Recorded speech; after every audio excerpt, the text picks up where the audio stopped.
The PM's lack of judgment was back in the spotlight this week after Chatfield's latest online contribution made headlines for all the wrong reasons. You see, the leftist feminist reality TV contestant turned Instagram influencer posted a video encouraging Americans to assassinate President Donald Trump.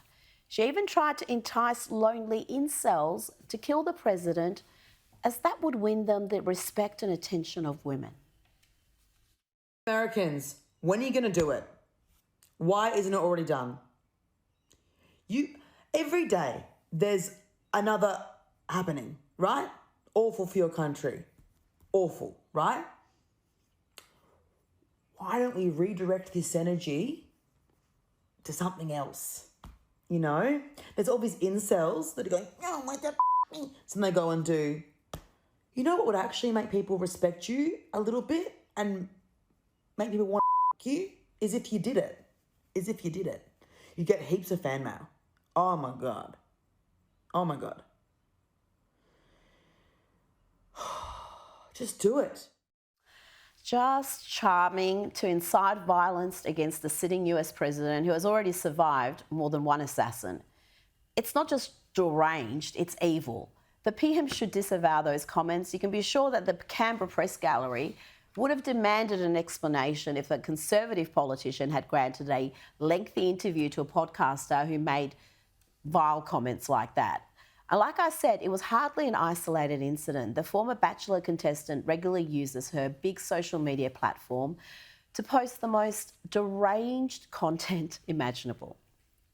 Good morning, Americans. It's time to protest.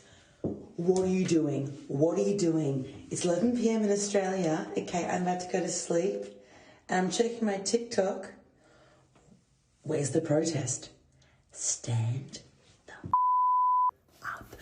Do you understand that last night, the oligarch that was in charge of your government, he actually admitted to rigging the election? Ask someone and go, was the election rigged? Can we have a redo?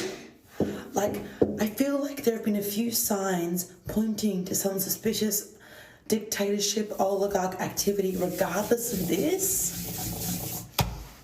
But I thought I'd see some protests, some riots, some chaos, some good old American freedom fighting. And we're just making some TikToks. Get up! Are you meant to be like the toughest nation on earth? Yes, unhinged, ugly diatribes from an attention-seeking simpleton with a massive social media platform, one that was legitimised and enhanced when the Prime Minister granted her a 90-minute interview earlier this year. This character is so objectionable that even fellow leftist feminist Clementine Ford can't stand her. Remember this Clementine-inspired meltdown just a couple of months ago? Stop lying about my character and my intentions. I get it enough from... Please stop dehumanising me. Please, you can criticise my content, you can criticise my work, just I'm begging you to stop lying about my intentions and stop saying that I have a personality disorder. You don't know me.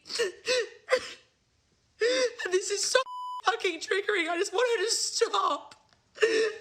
Why, when I do the thing that you want me to do you go deeper on your hatred for me and your defamation of me and your lies about me? Why? Fancy talking about lies and defamation. Apparently she's allowed to do that. Do we have that clip? Just know they now have permission to be outwardly sexist and support a rapist. Just know that. In your heart, know that they now have permission.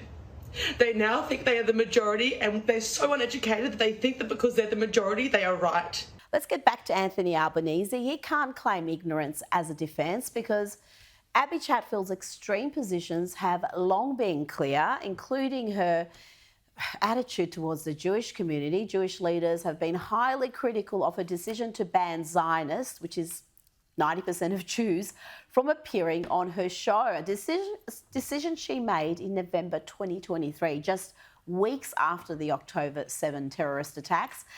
Alex Rifkin from the Executive Council of Australian Juries said this. He said, at a time when the Jewish world is bleeding from the October 7 atrocities and global anti-Semitism, her attempts to exclude and denigrate Jews and use her platform to deplatform most Jews are shameful and disgusting. We're not going to submit to her perverse purity tests.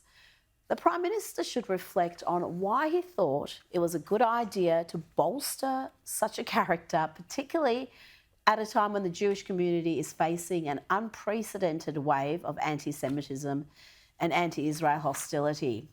And I certainly hope for Albanese's sake and, well, Australia's sake, that the Trump administration does not become aware of the PM's links with a character calling for the assassination of the sitting US president.